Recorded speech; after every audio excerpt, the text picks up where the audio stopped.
Hey guys, and welcome to today's video. It's one you've been patiently waiting for, my birth story, and you guys seem to really like my labor and delivery vlog, which honestly had a lot of details in it, but in today's video, we're going over everything from the start to the finish, all the details in between. I'm gonna try and explain what I was feeling both emotionally and physically throughout the whole process, and there's a couple little funny stories and little tidbits of information that you guys really didn't get to see in the birth vlog, especially when things got really intense. Toward the end, there was a lot that went on. So if you're new here, my name is Elena and I have a little baby boy named William. He is 6, almost 7 months old. Yes, it took me 7 months to film this, guys.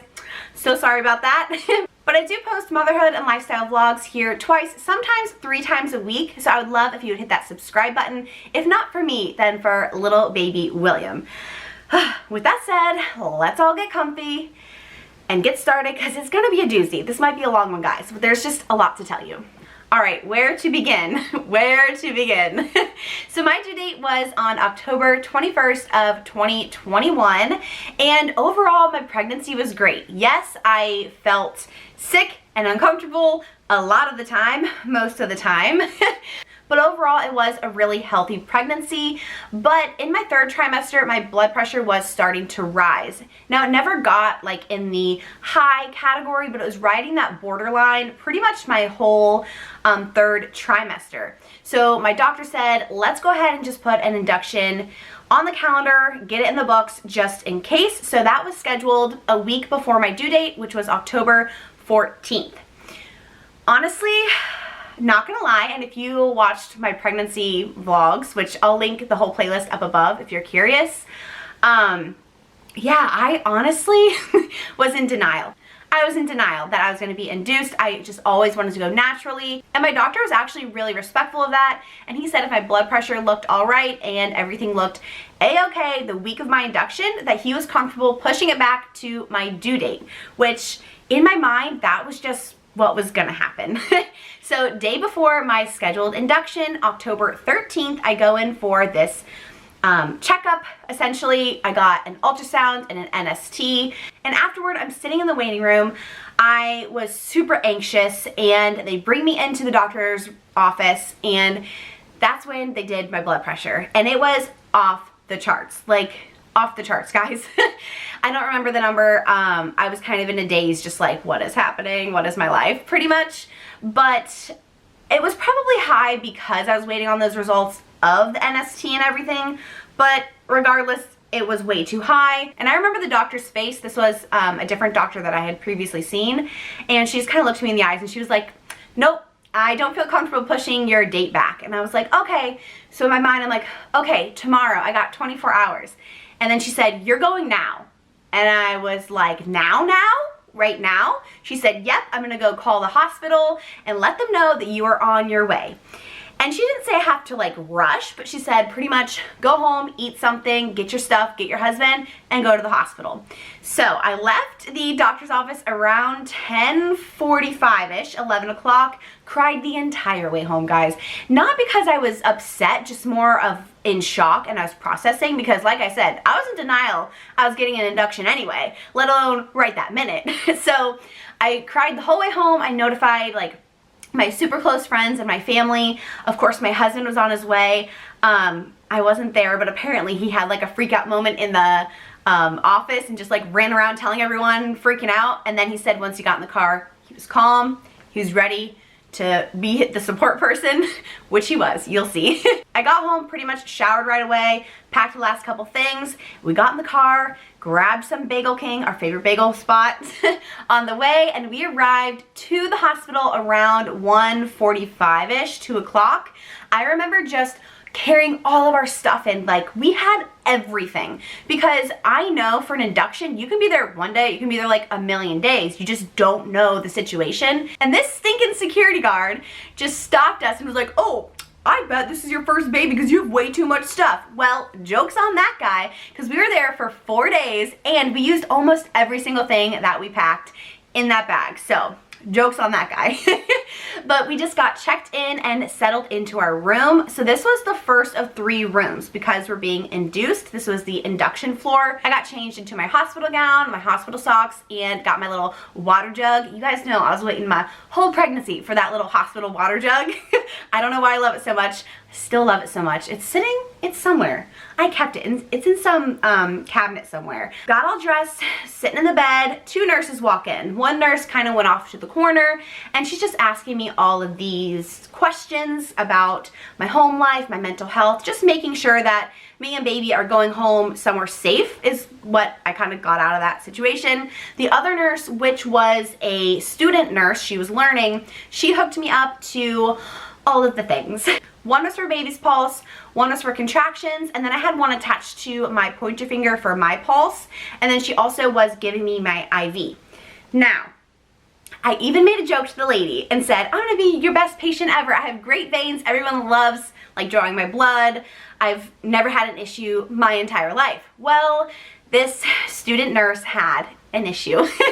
Poor girl. I was really trying to stay in good spirits because this was my first thing that I did at the hospital. My first, medical experience of my labor, and she had to prick me like 6, 7, 8 times. I couldn't even tell you, but it was probably for 30 or 40 minutes she was trying to find a vein that was gonna work for my IV. And I honestly remember being pretty frustrated with the other nurse, the teacher nurse, because she didn't step in earlier, but it is what it is. I guess that girl got in her practice.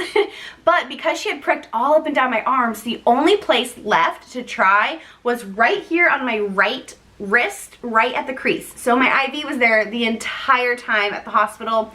Honestly, the most annoying thing, but that was fine. They also gave me a swab up the nose for a test for you know what. That came back negative, thank goodness.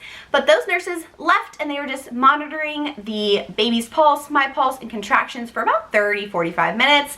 In comes the nurse again and she says, all right, here is the plan. So you are gonna start on a little medicine tablet. It's gonna sit in your cheek for about 30 minutes and just kind of slowly dissolve. You weren't allowed to have any water or anything, and that's just supposed to kickstart labor, get your body going. And that was a mild induction drug called misoprostol. I don't know, guys. I'll put it on the screen. It's a running joke in my household. We still don't know how to say it. But the nurse explained that I actually couldn't have that medicine yet because I was having too many contractions. I believe she said you had to have less than 4 every 20 minutes in order to get this medicine. Well, I was contracting way more than that, and she was assuming that was because I was dehydrated. And I'm like, I don't know, probably, not gonna lie. So they hooked me up to some fluids, and about 30 minutes later she walked in and she was like, nope, you're pretty hydrated actually. You're just contracting. And she said I probably would have gone into labor, over the next 2 to 3 days, which was really exciting for me because I wasn't starting at 0. At least my body was, ready or almost ready. So that was really exciting for me because I was trying to go naturally. So she said we're skipping that medicine altogether and we are going for a cook balloon or Foley bulb. So essentially what that is a balloon. Well, 2 balloons. There's one that is put up above your cervix and one that is below your cervix. They're both pumped up with water and your cervix is in between. So these 2 water balloons put pressure on your cervix and it helps to kickstart the process of thinning out your cervix, which is the goal, the end goal. The nurse explained this to us and then we're just kind of sitting ducks waiting for the midwife to come in because only a midwife or doctor can insert the balloons.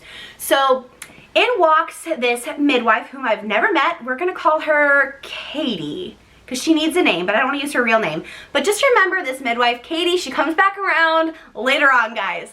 And also my personal doctor, who I had seen for 9 months, happened to be at the hospital and wanted to say hey. So he was just kind of like chilling in the corner, watching the sights, not really sure why. I think just to make us feel comfortable, and he finally got to meet Will, which is cool because of the pandemic. He never got to meet my husband, so that was really fun. And we're all just chit-chatting while she is all up in me putting in these balloons. To describe this process, never felt the balloons, never felt the tubes or anything, just felt a whole whole stinking hand up in there. But honestly, I don't remember it being painful. She did have a hard time finding my cervix just because of the positioning of baby boy. So she had me make fists and like sit on my hand. And she said that's just to create like a hard surface where my pelvis could sit, because I was kind of like sinking into the hospital bed, if that makes sense. Once I did that, she found, you know, where she needed to place it right away, but it did take a little bit. So it wasn't painful, I would say, but it was very, very uncomfortable. If I had to describe it, I would say that if you think a cervical exam, like to check how dilated you are, is a pap smear on steroids, which some women say, then this is a cervical exam on steroids, if that makes sense.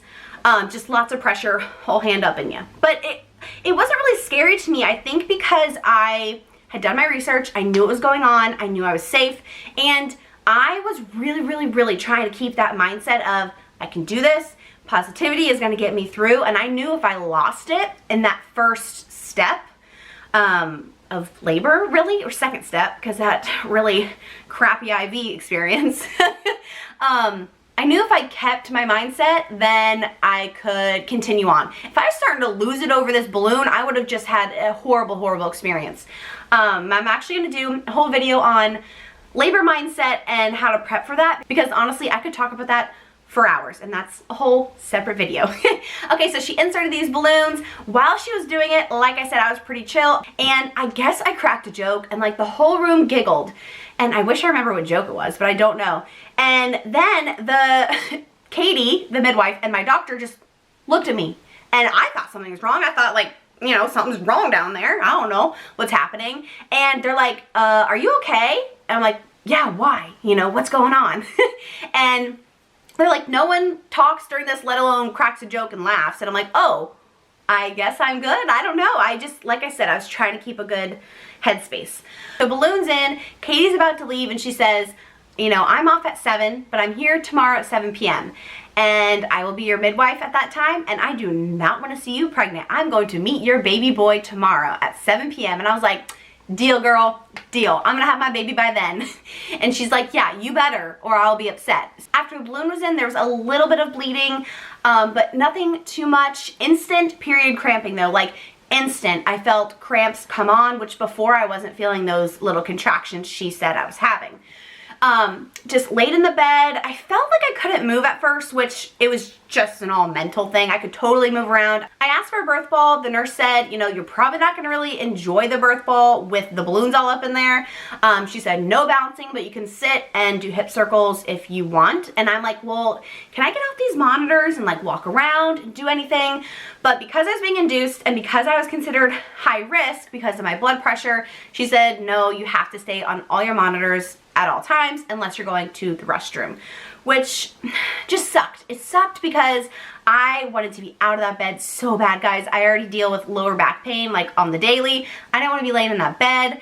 And you just see all these movies and vlogs. People are walking, people are squatting, people are bouncing, people are doing all this stuff. And I'm like, that's what I want to do, because that's how you can progress quicker. You're trying to help with gravity. You're trying to help your body along. Well, I was kind of confined to this bed. I stood to the side, but my little pulse monitor thing was like about this long when I stood outside of the bed. So I sat on the ball a little bit, wasn't that comfortable. The lady was right, which I had always assumed. I was gonna love the birth ball, but maybe in a different situation I would have.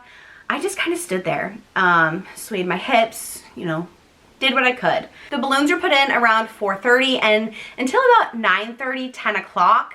So for that whole 6-hour span, we were just chilling. We ordered the hospital food, had dinner. We were watching Food Network, I'm pretty sure. That was like a staple in my pregnancy. And we were just hanging out, trying to kill time, trying to stay positive. Throughout that time period, those period cramps that started were getting a little bit worse. Nothing too crazy, but definitely more consistent and just always there pretty much. Now around 7 o'clock, I wrote down, I'm gonna read it to you guys. I wrote down notes on everything just for you guys. Well, and for me, I love this stuff. I love this stuff. I love birth stories. So around 7, I wrote, Period cramps were very strong and consistent, but they turned into more of a wave-like sensation. So instead of just like constant cramps, they'd be gone, I'd feel it rise up, and then it'd peak in pain, I guess you could say, and then it would end, and I'd be fine. Now, I could talk through them, it was totally cool. You know, if I was having these at home, I'd be like, I know this is a contraction, for sure, like, for sure. But I wouldn't say, ouch, oh my God, we're going to the hospital at this point. And that was around 7 o'clock. I lost like a little itty bitty chunk of like what looked like bloody, like old blood, like brown blood, snot down there when I went to the bathroom, and I was like, that's my mucus plug, but it was like this big. Yeah guys, no, that was not my mucus plug. Stay tuned. Nurse comes in around 10 p.m. and is like, your balloon is still in, because essentially what you want to happen is you want, you know, those balloons to do their job, and you want to dilate to about 4, she said sometimes 5, and those balloons will just fall on out of you, which I don't know how that works, but here we are. They'll just fall on out of you. And that could take 6 to 12 hours, and at the 12-hour mark, they're going to remove them regardless of what's happening. So at the 6-hour mark, you know, nothing really feels different down there. I did feel a little bit more pressure, you know.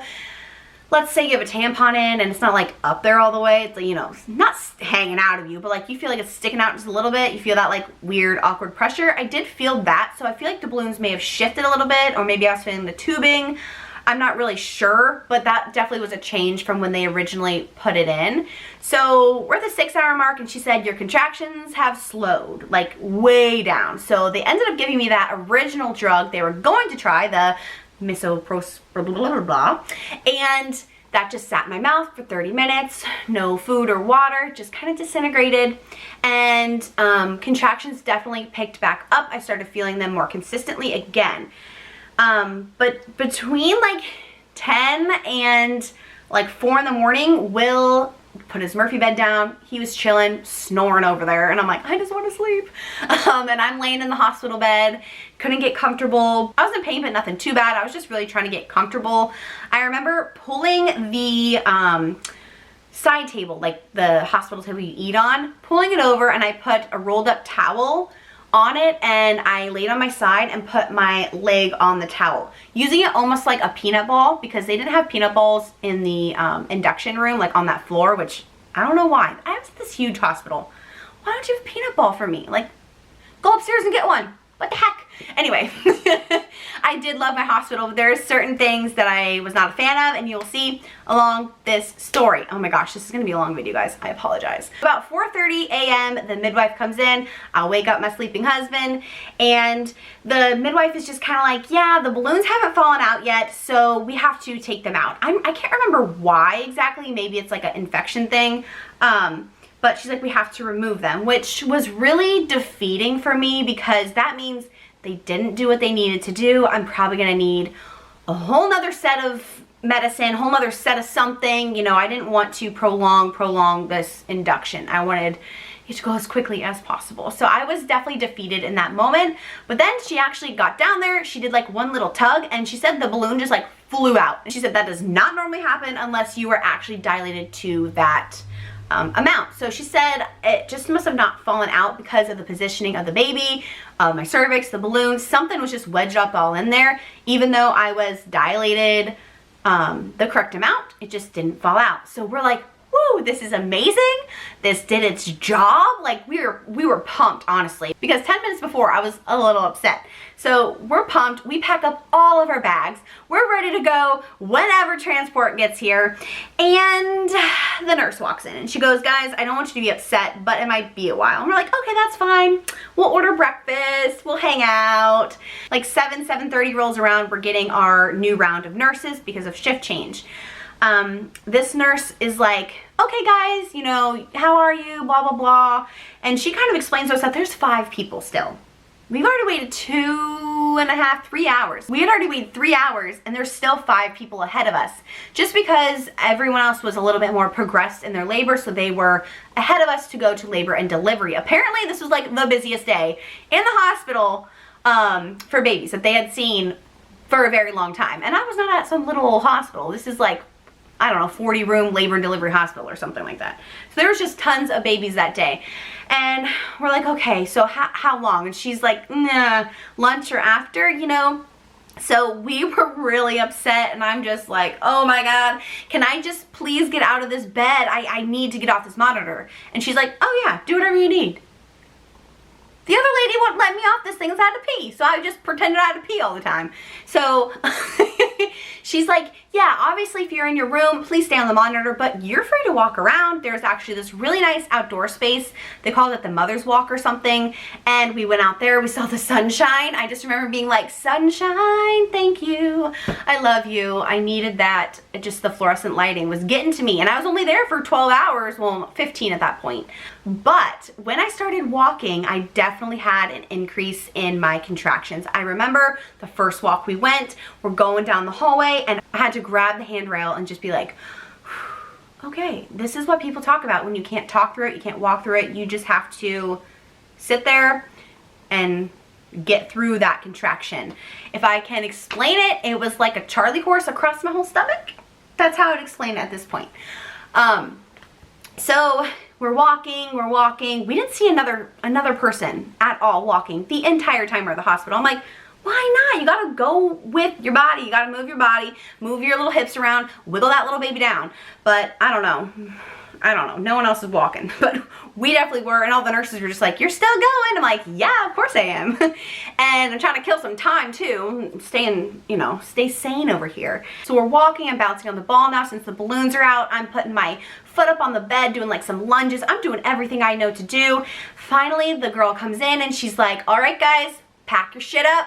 I'm calling transport and we're going. And I'm like, our stuff is packed. Take me now. I don't need transport. I don't want a wheelchair. I want to walk this baby up to where it's getting into the world here. So she's like, are you sure? Even 2 other nurses came in and were like, are you sure you don't want a wheelchair? And I'm like, no, I don't want a wheelchair. No, I'm walking my little happy butt up there.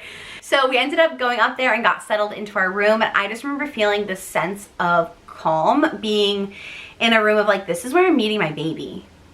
I don't want to get emotional right now. we got too much of this story left to get emotional.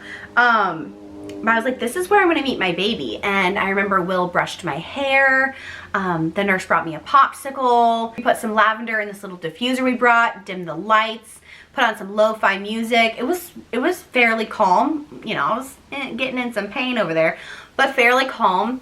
And our nurse was really nice. When we met her, I just showed her my birth plan, which kind of laid out, you know, what I wanted, if possible, in my birth, which she really respected. But one thing on my birth plan and one thing I asked her for was a wireless monitor, so I didn't have to be stuck to that bed, because my back was really killing me at that point.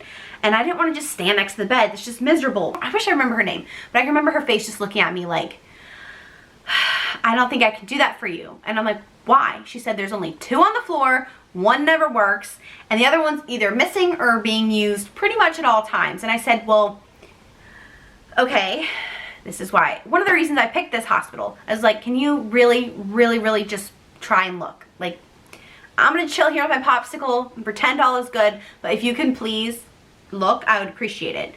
Not even 20 minutes later, she comes back and she's like, I found it! And I was so pumped. She strapped me up and I was just bebopping around the room, happy camper. Now at this time, we were just waiting for the doctor to come and check me to see how dilated I was, because I hadn't been checked since the balloon was taken out at 4:30 in the morning. And at this point, because we had gotten settled, it's probably 1:30, almost 2 o'clock. So we were waiting for the doctor, and the nurse comes in. She's like, just talk to the doctor. She just wants to start you on Pitocin. And I'm like, can she not come and check me? I kind of just want to know where I stand. She's like, nah, we're just going to start you on Pitocin. I'm like, okay. And she said, you know, are you planning for an epidural? And I said, planning not to. But they did go ahead and draw some blood to test my blood. I don't remember what it is. Maybe white blood cell counts. I don't know, red, I don't know. There's something they have to test your blood for to make sure that you can have an epidural. So she did draw my blood for that, even though I was like, I don't really need to, but they did anyway.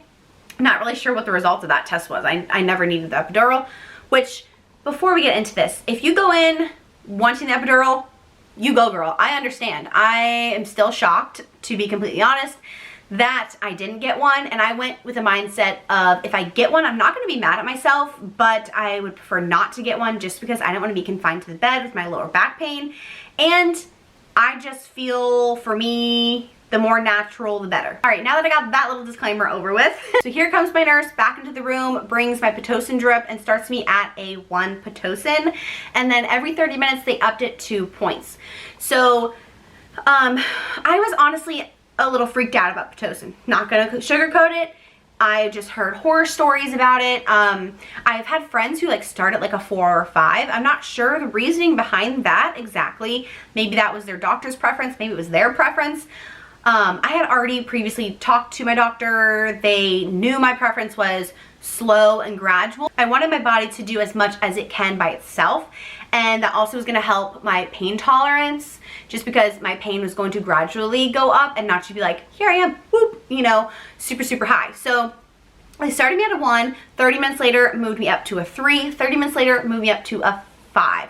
So during that hour, during the hour of Pitocin, those contractions got way worse. But we were also doing laps around the labor and delivery floor, which the nurses looked like confused, like, why is this lady going? I was pulling my little Pitocin drip, you know, wireless monitors, but my Pitocin drip was still on the little steel hook thingy majigger, and I'm going around and around and around, and I guess people just don't do that. But every time I'd go by the nurse's station, my specific nurse would be like, how are you guys doing? Are you okay? And she would look concerned, and I'd be like, yeah, I mean, I'm doing as good as I can be. I mean, I'm in labor.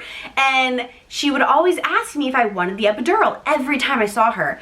And I remember just like, I don't want to think about it. I don't want to think about the epidural if I don't want one. So I ended up having to ask her, hey, respectfully, please don't ask me about the epidural, because now it's getting in my mind and I'm trying to stay positive right now. I'm trying to get through each contraction.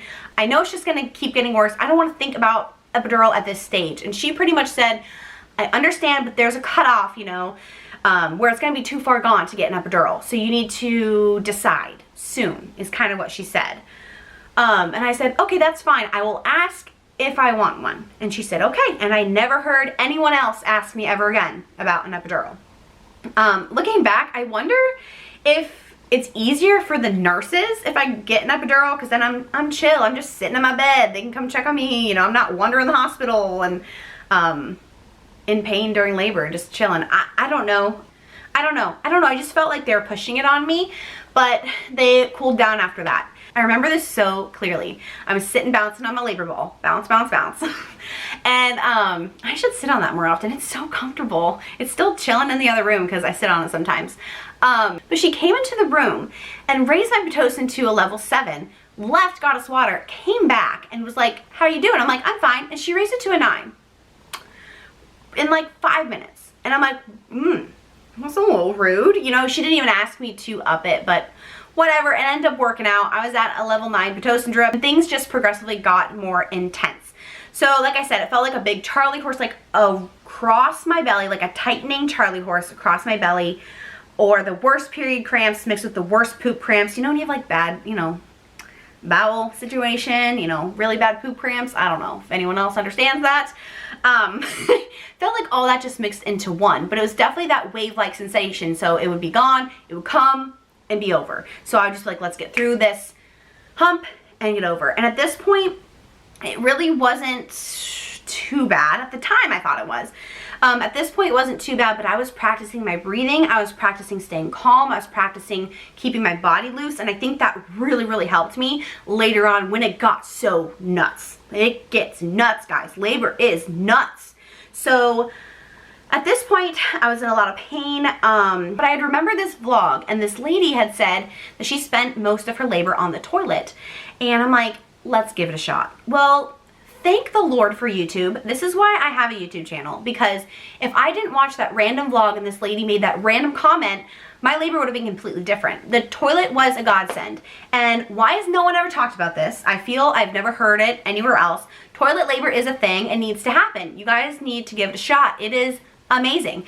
It honestly gave me so much relief in that area. Now, still intense, still in pain, whatever, but you're in the squatting position, sitting down, so you're not holding your weight up, and there is the toilet bowl, so you don't have any pressure like pushing down. No, I mean, the baby's pushing down, so you got some pressure, but not extra pressure from sitting. And I was on that toilet contracting for probably an hour or so. I'm not really sure the time frame of when that started, but it was a while.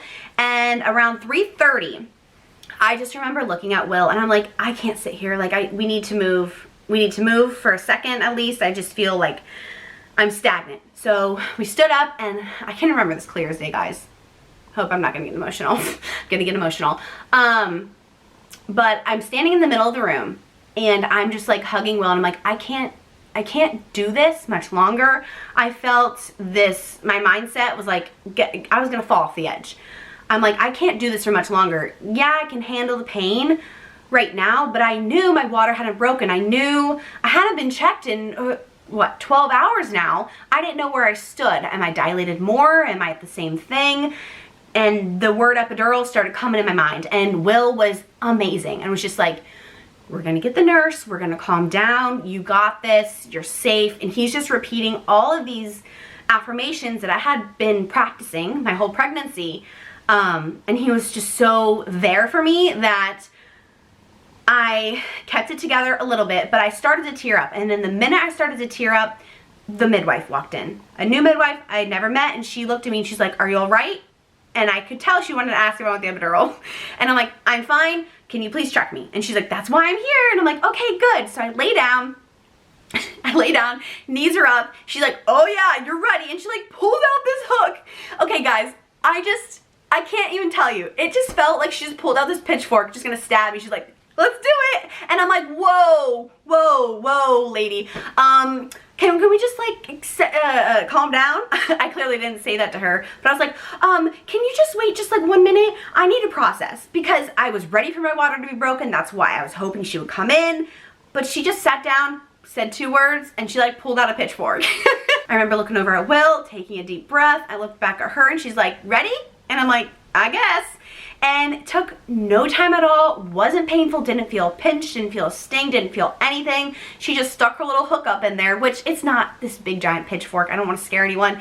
But in the moment, it looked like one, just how fast it was. It was just this little hook, stuck up there, popped, and it felt like the ocean.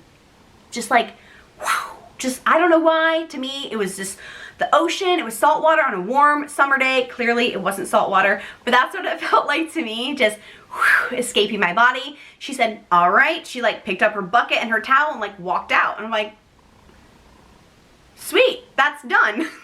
Will watched the entire thing. He said it was super cool, just shooting out. When I stood up, there was a little bit, but for the most part, that was all my fluid until baby came out. So then I remember this, and if you watch my birth vlog, you know we picked up the camera to explain that part to you, my water breaking. And I was in a good mood. I felt not refreshed. I was still having contractions, but I felt like, okay, good, we're progressing. That little mindset slip kind of got corrected by seeing the midwife, you know, seeing where I was. She said I was at about a 6. She broke my water, and then she said I was almost at a 7 after my water broke. So I was hanging out around a 7 centimeters, and I don't remember how effaced I was. Did I write that down? Let me see. I want to say 80% because that's my next update on my notes. So 7 centimeters and 80% effaced. And I was like, okay, good. This is progress. But I couldn't even hold a vlog camera to tell you guys. I was like, okay, well, I can't talk. You have to talk. So I'm holding the vlog camera toward him. He starts telling the story, and I'm like, contraction, contraction. I can't even hold this thing. Shaky, shaky, shaky. So we ended up just cutting the vlog, and that's where you guys didn't see any footage until William was born. Because from my water breaking around like 3:45 to when he was born at 8:15 or 8:14, it was just so intense, so intense. So we're sitting there, cut the vlog camera. This is what happened, guys. So my water was broken and contractions just hit so much harder, so much faster. And after the water sac is gone, there's no like cushion between you and the baby's head. So it's just way more intense. I know I keep using that word, but like, it's intense. Don't want to sugarcoat it. It's doable. It's doable, guys, but it's intense. Where did I go? I went to the toilet. The toilet. I never thought I'd think the toilet is an angel, but the toilet is an angel, guys. So I contracted on that toilet for the next, let's see, so that was 4 o'clock, 5 o'clock, 6 o'clock, 2.5 hours? 2 hours? 2.5 hours probably. I'm sitting on the toilet. Now, my poor husband, my beautiful, sweet, loving husband was there every stinking minute. And when I had a really bad contraction, sometimes I didn't want to sit that low anymore, so I would kind of stand up a little bit, but I was so shaky and so weak. I had been up for 24 hours. I had been contracting for hours, just a lot. I was getting exhausted. He would actually like kind of squat down and hold me up. He said it was like the best gym workout he's ever had in his life. I remember being shaky, super thirsty, but I was kind of nauseous, so I didn't want to drink water and throw it up. So we got some ice chips, and I would be literally chilling on the toilet, having a conversation with my husband, and I would say, contraction, contraction. He would run over, not run over, he's like a foot away, and we're in a little hospital bathroom, help me brace myself. We'd go through the contractions. He would help me with my breathing exercises and count the breaths for me. And if he felt me like tense up or see I stopped breathing, he would say, breathe, breathe, breathe. And it would just help me remember to breathe. He was reminding me to relax my body, because your shoulders go up and you tighten your jaw. And he was like, relax and breathe. And just having that in my ear when all I'm thinking about is what's going on, this intense feeling, this intense pressure, just having that in my ear was just the best thing ever. And I truly feel that your support person can make or break your labor. And my support person made my labor. Anyway, so we're sitting there.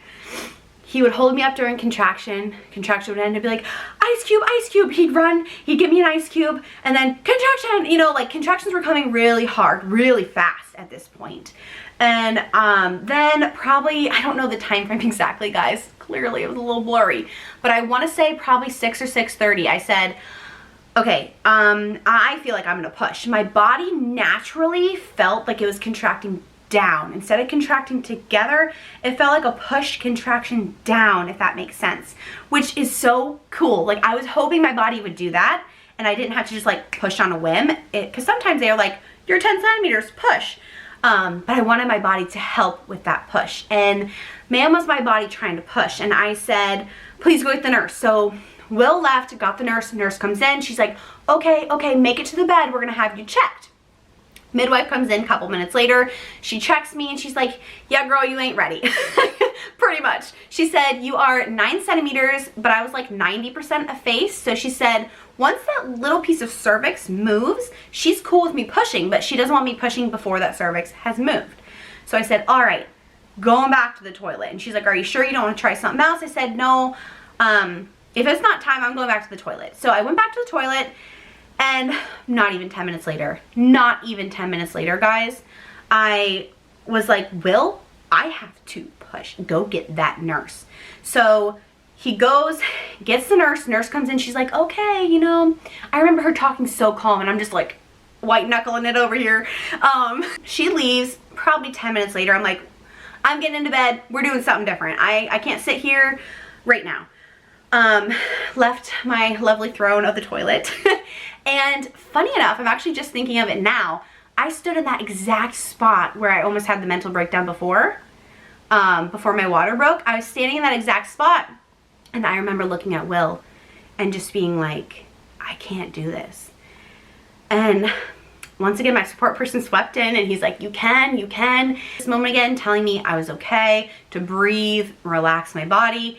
And at this minute, literally everything happened so fast, because I'm up this brink of a mental breakdown, which I had been doing so well. It happened so fast. Just that mindset shift happened so fast, and I knew if I let it happen, I would spiral, and I'd spiral fast.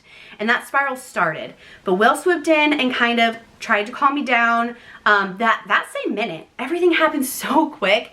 The nurses and the doctor, or the midwife, I mean, came in to like check me, because I said, oh, I need to push. And I remember they just all were kind of staring at me. They just kind of stopped. I think they're gauging the situation, what's happening. She's not on the toilet anymore, which is where I'd been for hours. So that's probably where they assumed they would find me. But I remember, like, I gotta leave this toilet. I don't want to give birth in the toilet. So, meanwhile, I gave birth at 8:14, guys. It's not even 7 yet. But I'm standing there, they're all staring at me, and I'm like trying to catch my breath, and I just started repeating affirmations. I was saying my affirmations, and to me, I was saying them in my head, but I was so focused, I guess I was saying it out loud. And, you know, some of them are like, I am safe, my baby is safe, you know, things like that. And they're just like statements to remind you that you're okay. And I was saying those out loud, and the nurse and the doctor were like, yes, yes, you are. And I wasn't even like talking to them. I was like so in my zone, but it was kind of this beautiful moment of like them supporting me and my husband supporting me. It was good. Yeah, I totally forgot about that. But it kind of kept me on track, and we headed to the hospital bed. Gosh, I didn't think I was gonna be this emotional right now. But this is why I waited 7 months to film this, guys. Like, think about if I filmed it 2 months postpartum. Like, I would have freaking bawled the whole time. The midwife suggested we go to the hospital bed, and I'm like, cool, that means it's go time. Which it wasn't. But I went over there, and she said to go on my hands and knees, and she said to don't push with your body's pushing naturally, but don't tense up. Guys, that is like the hardest thing to do. So I'm on my hands and knees, which was a comfortable position, minus being so incredibly hot and thirsty still. We'll still get me ice chips like every minute. And your arms get very tired. So they ended up giving me, I think, the birth ball to like prop up. So I didn't have to like put all my weight on my wrists, I'm pretty sure. But I just remember being there for a while, and I didn't understand. It's not even that I didn't understand, it's just incredibly hard. You're trying to let your body do whatever pushes there are, but you're not supposed to tense up or push with it. So I'm sitting there, and she's like, you need to stay loose, you need to stay loose. I would tense up with every contraction because it is nuts. And I hope I'm not scaring anyone. I did it naturally, and I do it again naturally, guys. A tip that the midwife told me was to kind of circle your hips through the contraction just to stay loosey-goosey, because I was just tense, not moving at all during these contractions. So I'm trying to sway my hips, but I don't remember this at all, guys. Fuzzy memory at this point. But I guess I wasn't moving. I thought I was moving, but I guess I was like this. Eep, eep, like slowly moving, and she wanted me to like go in a big, wide, fast circle. And I was like, eep, eep, eep. So she said, Will, my husband, hop up on this bed, and you're gonna guide her hips through the contractions. And that's what he did. I don't know for how long, but he would hop on the bed through a contraction, help me move my hips, which he had to use force sometimes because I would tense up that much. And mentally, I'm trying my hardest to relax. I remember being like, I'm failing, which I wasn't. I'm just learning what I'm supposed to be doing in labor. Everything is so new, so different. And so he would help me guide through a contraction and be like, ice chip, and he would like run, because the table isn't that close because you need access for the nurses and the doctor just in case something happens. He would like run literally to give me an ice chip, bring it over. I remember at one point I was like, Chip, I need a chip, because I was so thirsty and so hot. And he was like, huh? And the nurse was like, huh? Like, she wants a potato chip. And I was like, an ice chip. And then after that, I was like, I am so sorry. I just screamed so loud. I'm so rude. And I apologized to everyone in between contractions. And they're like, girl, you barely whispered. You didn't scream at all. And you haven't been rude 1 minute. She's like, I'm used to rude. This is not rude. I was like, oh. In my head, I'm screaming ice chip. And really, I'm like, a chip, please. Like, what? I don't know. So that's actually, I don't know. That's kind of funny. I don't know how long this went on. Probably 20 minutes. I'm sure the midwife was like, it's shift change, guys. It's shift change. Which it was nearing shift change, which is a funny part we'll get to. Guys, this is such a long video, but like, I'm having a blast. Okay, so then the midwife is like, you've been here for 20 or 30 minutes. How do you feel? And I'm like, I feel good. I understand what we're doing. I can survive this position. And she said, well, if you're doing good, then you're moving. And I said, excuse me? I just figured this out. And she said, that means you're not going to progress if you feel better or you feel okay. So she put me on my side, and they propped me up with a peanut ball. And that was my worst, not my worst, but that was my most uncomfortable position. I did not like being on my side. I don't know what it was. Maybe it was just that side specifically, now that I'm thinking back, but I just did not like staying on my side. I just felt back labor, which I was very thankful. I didn't have full-on back labor. Maybe it's because I was standing on my all fours for, you know, my whole labor up to this point, but I hadn't experienced much back labor, and I was just feeling it all in my back. But the midwife was so encouraging. She was saying, this means it's working. This means you're going to progress. Your baby is coming. So that was motivation. The midwife left for a couple minutes. Looking back, it's because it was shift change. And my nurse left as well, just not very long. But when she left, I said, I really can't stay in this position. And she's like, you need to stay in the position. I said, then give me a time limit, because I need an end goal and this can't be forever. And that was just a thing in my mind. I needed that to continue on. So thank goodness I did that, because that really gave me a goal. And she said, okay, 5 minutes and we'll switch to the other side. I'd already been on my left, my left side for probably 15 minutes. I don't know time frames at this point, guys. Everything felt like an hour. She said 5 minutes, I'll let you flip. I said, perfect. So that nurse leaves, my midwife comes back, and a different nurse walks in the door, which is cool. Like, I don't care, shift change, I get you, go home, girl. However, in my labor state of mind, I'm in pain. I did not originally realize it was a different nurse, which is crazy because they look completely different. However, I remember looking at her and being like, can I move now? Like, what the heck? And I didn't yell at her at all. I was just like, please, can I move? And that nurse was like, yeah, why can't you move? And I was like, you gave me a time limit. And then I think she realized, you know, the situation, but she flipped me over to my right side. I apologize for being rude. Once again, they told me I wasn't rude. I don't know. I just felt so rude this whole portion. I don't know. I was afraid of being rude or loud or just, I don't know, not myself. And I remember just having just a bigger urge to push. Like, I remember telling my midwife, I have to push. Her words at this point were, don't push, but don't fight the push. And I'm like, huh? I didn't understand. I did not compute. It did not go in my brain correctly. It definitely just did not make sense, guys. And she just kept repeating that. And I'm like, you don't want me to push, but you want me to push? And I remember her saying my name. She's like, Elena. And I'm like, yeah? Because no one had said my name, really. They all called me mama or mom or whatever. Didn't use my name. And I remember being like, yeah? You know, what? And she said, you can push. And I was like, I can push? Like, me? Little old me? And in hindsight, she was trying to tell me not to like force the push, but to lean into the push and kind of like gently push with my body pushing. Hopefully that all made sense. But to me, like I said, was not computing, and I'm like, I can't push right now. And then she said, you are pushing. And I was like, it's go time.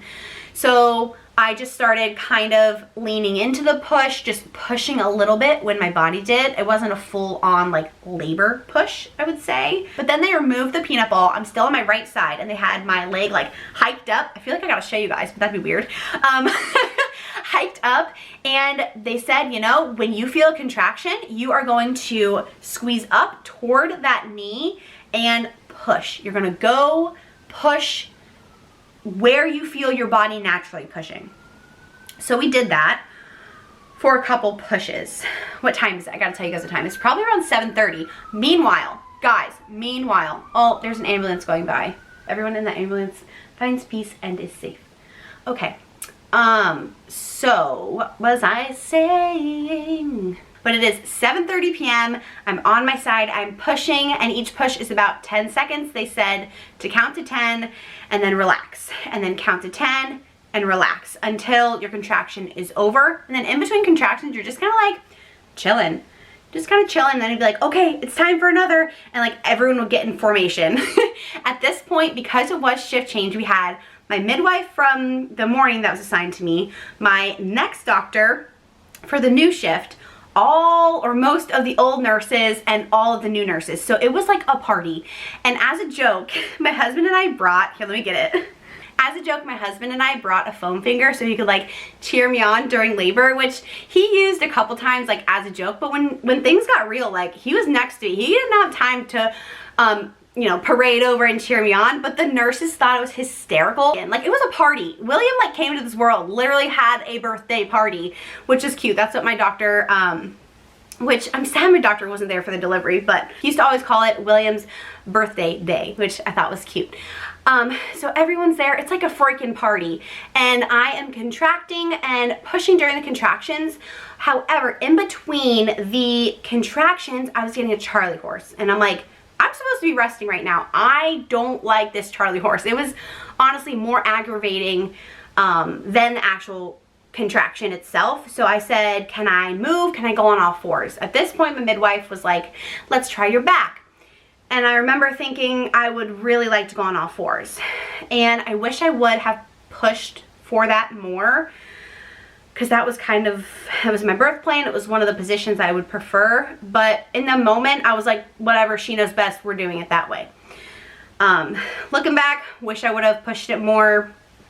And Will said he wishes he would have too, because he knew that's what I wanted. It was just in the moment, there's so much going on. There's just so much going on. So I'm on my back in like the traditional, I guess you could say, labor pose. It honestly looked just like the movies. You're pushing for your 10 seconds, but in between, it's like super chill, relax, and then I'd be like, okay, it's time. Everyone would like get in formation around me and push. The contractions were very intense, but pushing kind of relieved that a little bit because that's what my body wanted to do. So I actually enjoyed pushing. It felt a little better than just sitting there. It's hard to explain until you're there. I know everyone says that and it's so frustrating. It's so frustrating. I was like, someone needs to explain this to me. But it's just like a big old period cramp, big old Charlie horse, most intense thing, pushing down, and you want to push down with it. So it felt good. In between a contraction, a couple other doctors came in because they're just like chilling. Apparently, I did not know this, but apparently I was talk of the town because I was the only girl they'd seen in a long time come in wanting to go natural. They're like, no one wants to go natural. They just like don't have the time or they can't for medical reasons. So I don't know, I felt like I was like on parade or something. Everyone was coming in my room. There was probably 15 people. I don't know if that's normal, but I had both shifts in there and they're all partying for me in between contractions. It was honestly hysterical. Looking back, it was hysterical. But one of the ones who walked in was Katie. And I remember she walked in, she was like, oh, you? Why aren't you, sitting here with your baby in your arms? Like, she was shocked. And I'm like, I waited 8 hours for this room. And she's just like, oh my Lord. Hey, if you need anything, let me know. I'm not assigned to you right now, but I will be shortly. So Katie and like some other people who weren't assigned to me just kind of like went over in the corner and watched. I don't know, it was weird. I know labor rooms are busy, but I felt like ours was so busy. Maybe it was just shift change, maybe because I was going naturally, I don't know. But things started progressing quicker. Like the time in between contractions was just shorter and it was go, go, go, go, go, go, go. So when I was like feeling contraction, I'd say, contraction, Will grab this hand, this other nurse, I feel so bad. This is the nurse I was like, why am I on this side? I don't even know her name. I grabbed her and then my midwife would like help me push. And my midwife was encouraging me the whole time. And at one point I was like, can someone help me count because I like don't know how long I'm supposed to push for. So for a while we counted to 10 like you see in the movies. Then after a while I was like, I can push for longer. I feel my body needs to push for longer.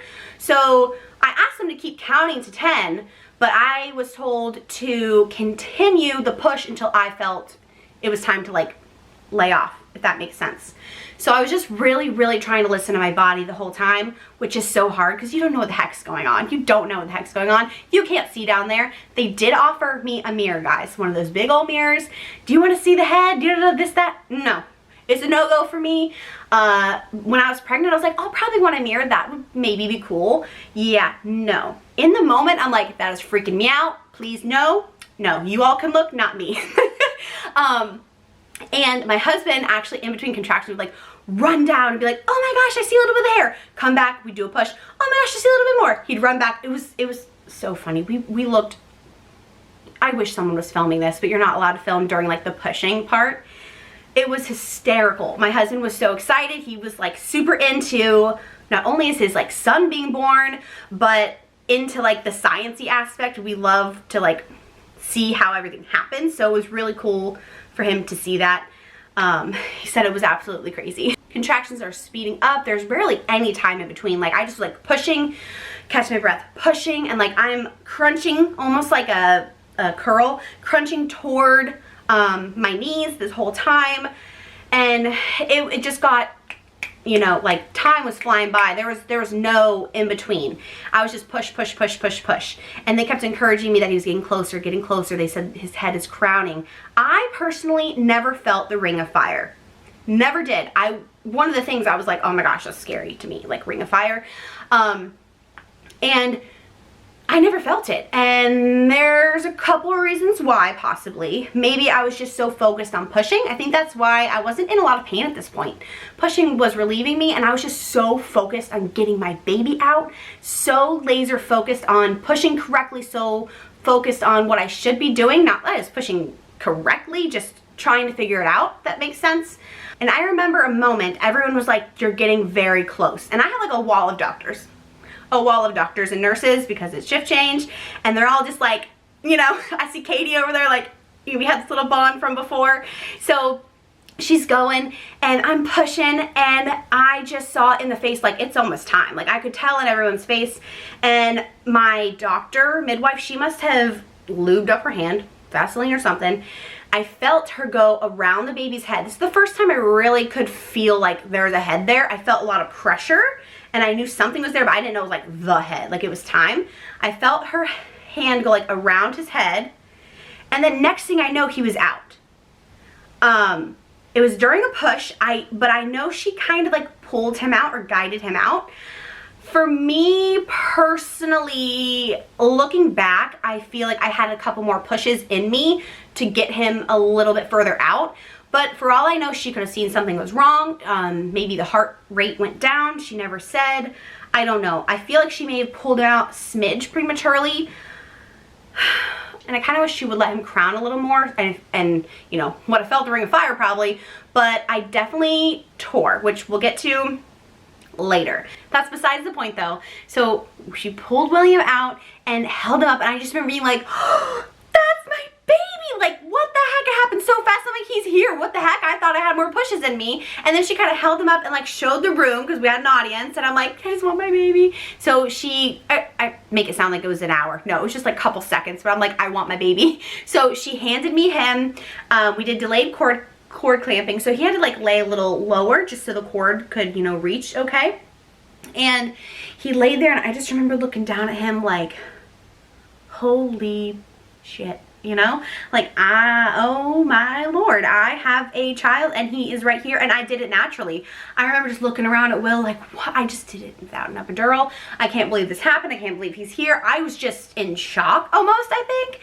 And he was just so cute and so perfect. Oh my God. It's so weird. It's so surreal because you wait 9 months for this moment, and then it's here and you just don't know how to feel. You got like shock, you're in awe, you don't know what's going on down there, you don't know anything.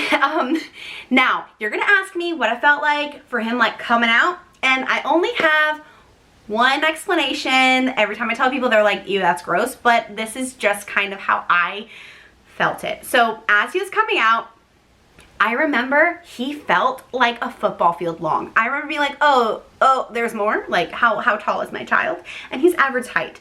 It was just like never ending, and it felt like a wet fish. Like, I don't know if you guys even hear that. You don't want to hear that. That was gross. Can't believe I just did that on the internet.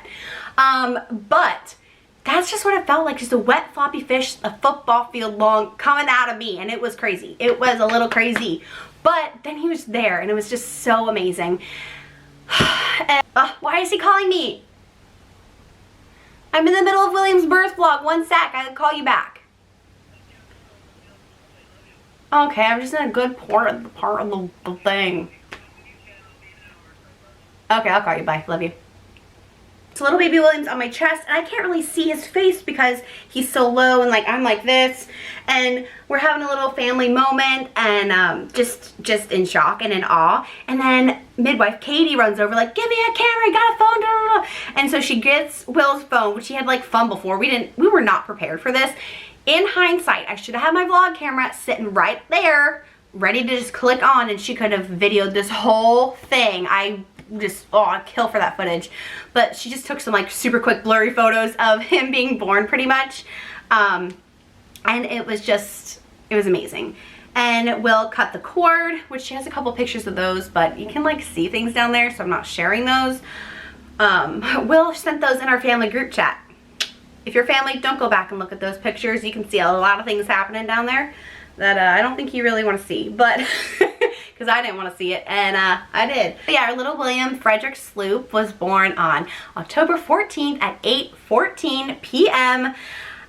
It was a lot. It was intense. I'm so proud of myself for doing it naturally.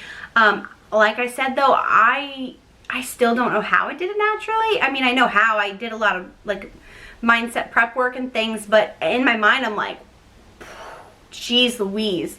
And I am very proud of myself for doing that. And in the future, if we're blessed with more kids, I would try and go like the same route and go naturally, but I would not be, you know, opposed to an epidural because it's intense. So yeah, I'm gonna end this video here. There's a lot more to tell you though. A lot more about postpartum, my tear, about the next couple days in the hospital. I just feel like this video is already so long. I'm sorry guys, just lots of information and random things I felt the need to tell you guys. So speaking about all the random things I had to tell you, I forgot 2 or 3. They're not too long, but here I am editing Elena. Gonna insert a couple things here. You'll probably hear little baby William in the background. He is having a blast over there, but that's just my life right now. You're gonna hear some toys and some cooing. Anyway, my mucus plug, I mentioned I thought I had lost it, and it was a little itty bitty chunk of it. But after the cook balloon came out, the next time I went to the restroom, sat down, and it literally like fell out, like plopped out. And I remember being like, what in the world was that? It sounded like a freaking dinosaur stomp or something, it felt like. Didn't feel anything, but it just like plopped out, sounded super big, and it was just this big, like bloody snot looking thing, like old blood, you know, like when it gets like kind of brownish. That's what it looked like. And the next time the nurse came in, she asked like, any updates? And I'm like, yeah, my mucus plug, it was gnarly. And she just started giggling. She's like, yeah, gnarly is the right word. And then the only other thing I wanted to mention is while I was pushing, so like you always see in the movies like people screaming and stuff, and I thought I was yelling, and not necessarily like in pain. Yes, I was in pain, but more in like effort yelling, if that makes sense, because I was putting all of my effort into pushing. Like every ounce of strength, every ounce of energy I had, I was putting into pushing. So, you know, I thought I was like yelling, maybe even screaming. In between contractions, I actually mentioned that to the nurse and Will, and they're like, you've barely made a sound. And I'm like, really? Apparently I made some like grunting toward the end of pushing, but I wasn't actually screaming, which was interesting. I remember hearing other women literally like blood curdling screams from the other room, and I was like, oh my gosh, that's what I sound like, which isn't a big deal if I did, but I didn't. So I thought that was interesting. I feel like it's just like when I thought I was rude earlier on. In my head, so much is going on. I think I'm being rude, I think I'm being loud or whatever, but really it's just all in my head because I'm the one going through that level of pain. And then after William was born, I remember he was laying on my chest, and the midwife Katie came over again just to like check up on me, because we had this little like relationship somehow that we had bonded over our little 5-minute intervals of meeting. And she's like, you went naturally? I had no idea. You know, she had walked in halfway through pushing, and she said she thought I had an epidural. That's how well I handled everything. And I was like, seriously? I would have no idea. But she also had come in at the time where, like I said, I wasn't in like so much pain. I was just focused on pushing. But I thought that was a really cool thing and made me super proud. I don't know if anyone is still even watching this, but for me, I wanted to remember that in the future when I watch this back. Back to the regular video where that Elena will wrap things up. But if you're interested in what happened over the next like 48 hours to 36 hours, you know, how they cleaned me up after labor, what they did, tests, all that, that is going to be in my next story time video. So go ahead and click that subscribe button, and of course like it if you haven't already. Thank you guys for coming along this little story that is so near and dear to my heart. I hope you enjoyed it, and I'll see you guys all next time. Bye guys.